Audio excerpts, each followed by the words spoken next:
so many of those pondering questions in my mind. First, let Rashmi introduce her book to you people. It's a very stirring book, very emotively narrated, and resonates with most women.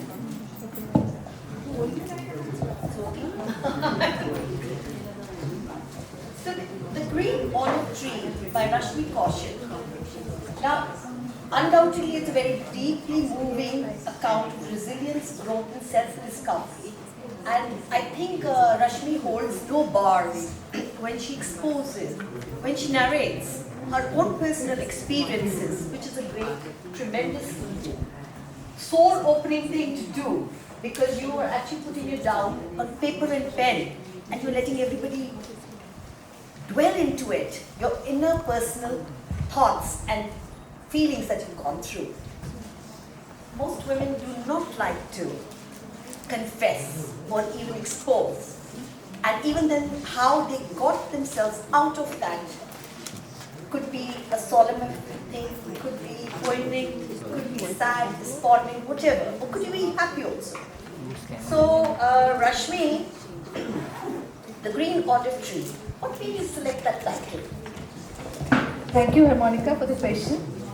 So, and thank you, Farah, for inviting me and giving me this platform, and thank you all the audience for your patient listening. So, this book is practically my anecdotes, and what gave me the reason to write this book? There's this friend of mine, she's an architect, and she groomed me. She said, "No, you have to write because you write so well." I said, "I can't write a book.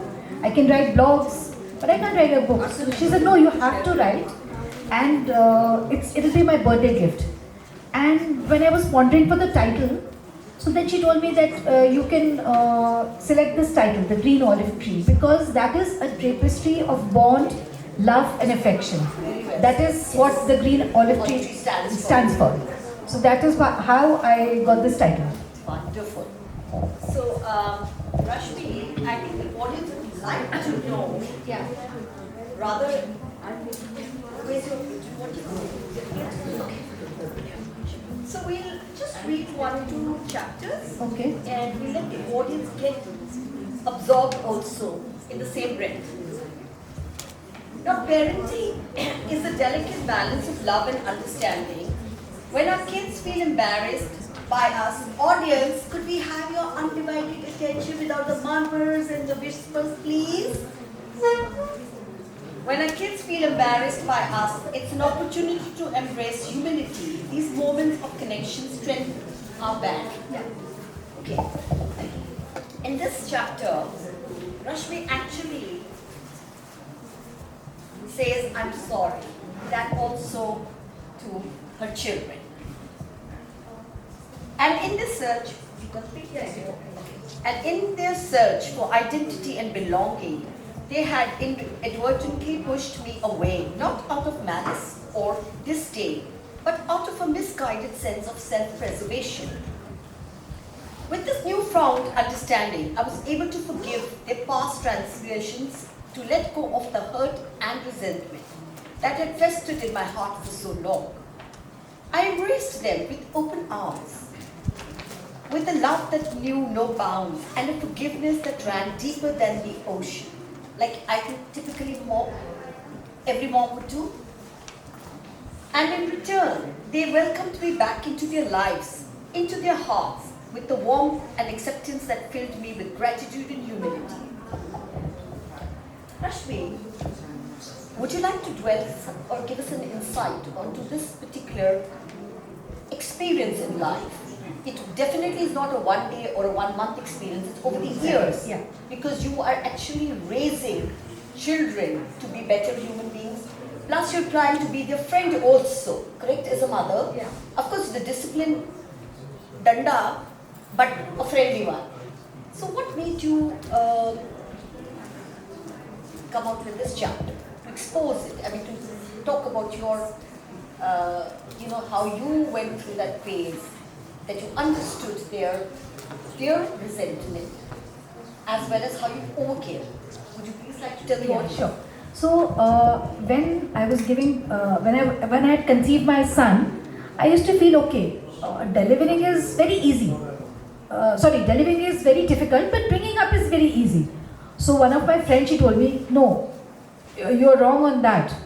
I mean, it might take maybe 10 hours, 15 hours of labor pain. That you will forget in 2 days.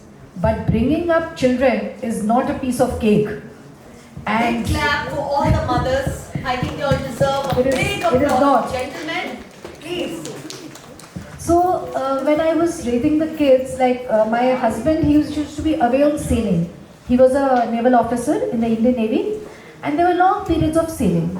So I had my house help, my mother-in-law was there.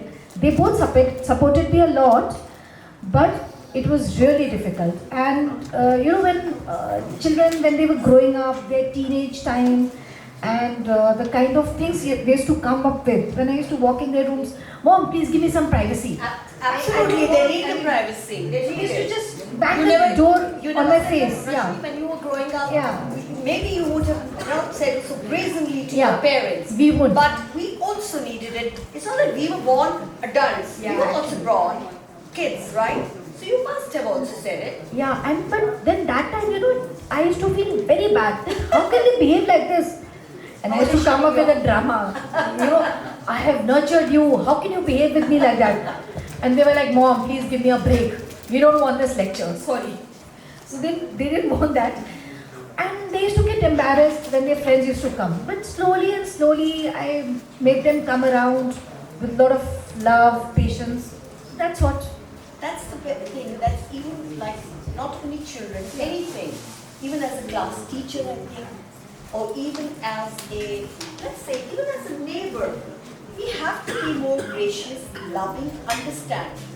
And we have to be solicitous also in our behavior pattern. Agree, we all are shortly tempered now. Agree, it's not us, it's the environment, the ambience. It's not congenial anymore. But like you said, and I think children really test. They test you really. Though here I would not say with any experience because I'm not a mother. So but I applaud and I salute my mother till today. Hats off to you, Mom. I tell her, I said, I'm living with you and you're living with me. And we're living so amazingly, fabulously. मेरी बेटी होती तो मैं तो उसको Niagara fall में suit के आती सच्ची. Literally, I'm telling you. So like I said, I'm telling you. You can see there's a generation gap. Whether we like it or not, however educated, however modern, however well traveled, however well we are, in tune, but that generation gap will always remain. My eyebrows go up now when I see a niece or somebody and I say, but at your age we were not like that. Then I remember, hamari bhi ek age thi, of course, I forgot. We also have an age.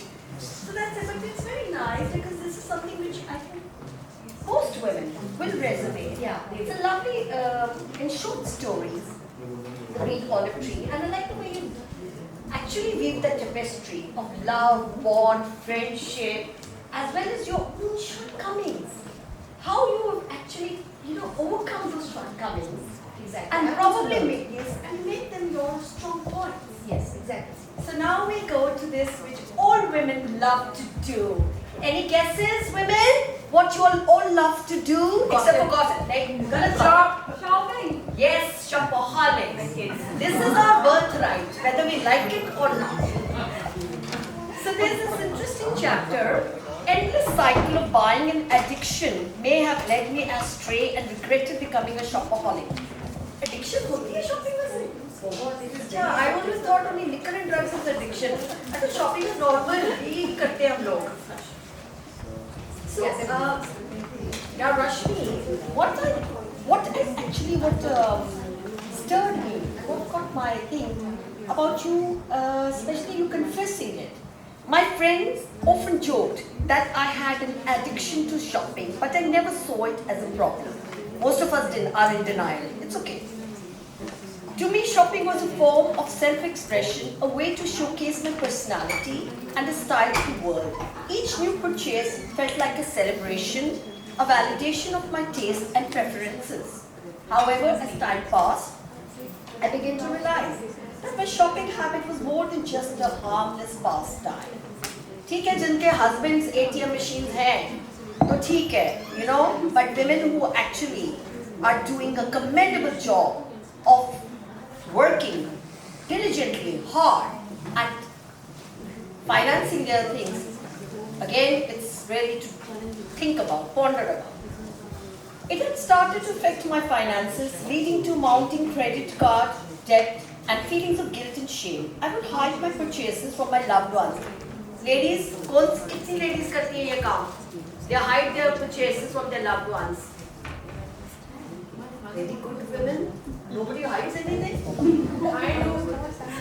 ये कहाँ है I do?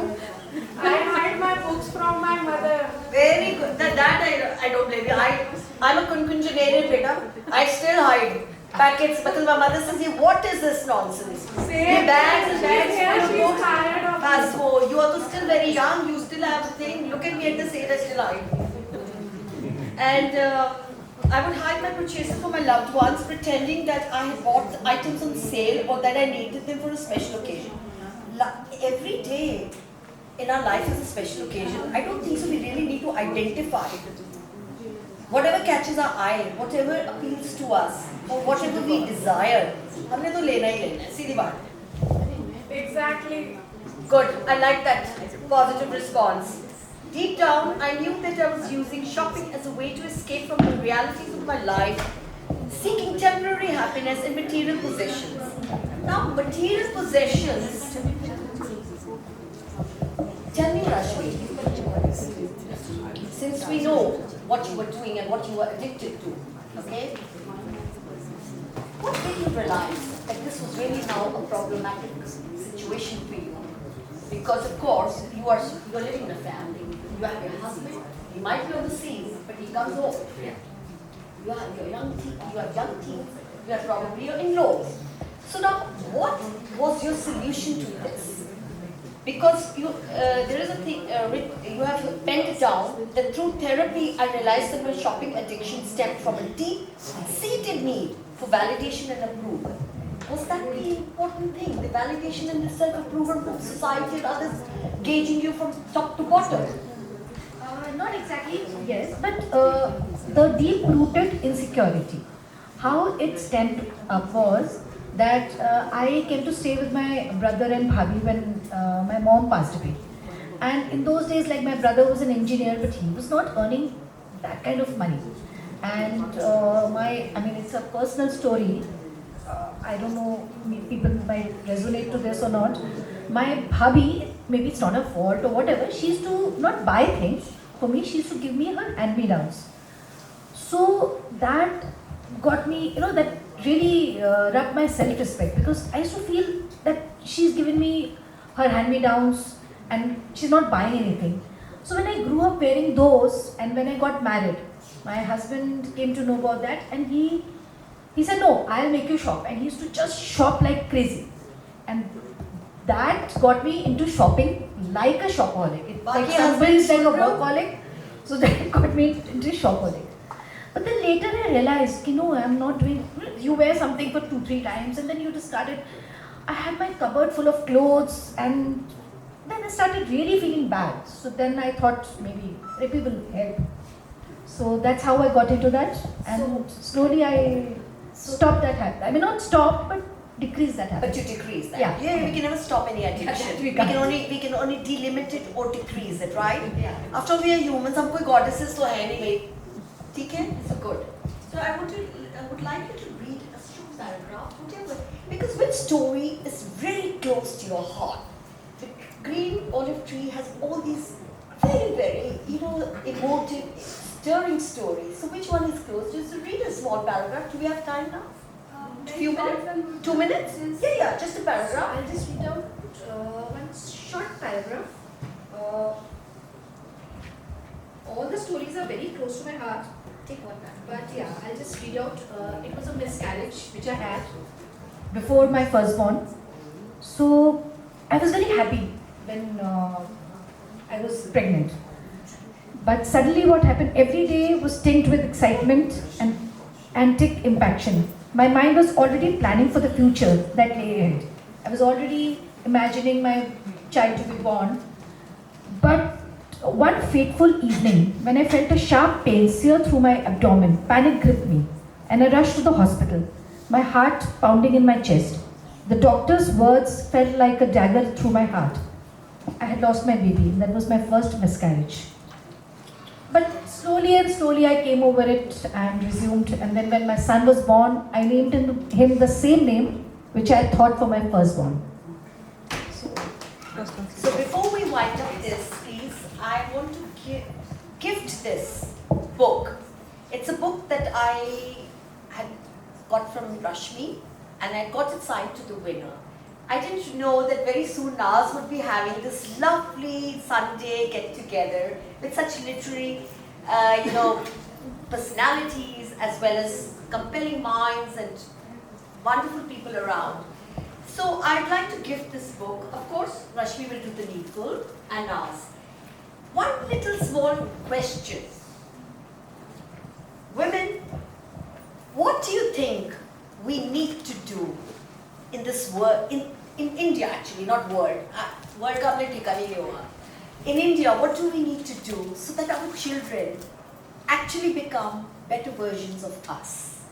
A very quick one line. Yes, please. Sujata? Yeah. So this is what I tell everyone, that all we need to do is look at ourselves as people, as individuals, and not as gender. So that's my answer. Not look at yourself as a gender, but look at yourself as individual and be comfortable in your skin. Thank you. Anybody else willing to challenge? Yes, please. Shakti? This is something that I've learned, reading all the mythologies and seeing how, at times to my eyes they appear, exploited. I say that women should, not depend on anyone else, and that not only women, anybody. We should not be saying that somebody will come and protect you and stand for you. You should stand for yourself. Absolutely, you should never tolerate any, disrespect or anybody who's not, treating you with dignity. And the right time is that only. And those who continue, facing so much abuse that many times they don't even know that they are facing abuse. Right. That is the saddest part. Thank you, but yeah, you're right. And we don't need to depend, women at least, they don't need to We are depend on any Bharatiya man for Nari, that. we are Bharatiya Nari, we don't need to depend on anything except for all the Bhagwans that we have in this country that we're taking very You can care of. silently pray to them, Yes. but you have So, to. Naz and Rashmi, ek book up. Both things, Sujata and Tripti, please. Both of you deserve a book. At least you're. I didn't know that we were going to win a book. but- Nobody knows these things. With me, nobody has any clue what's going to come up, pop up. And it matters for me, na?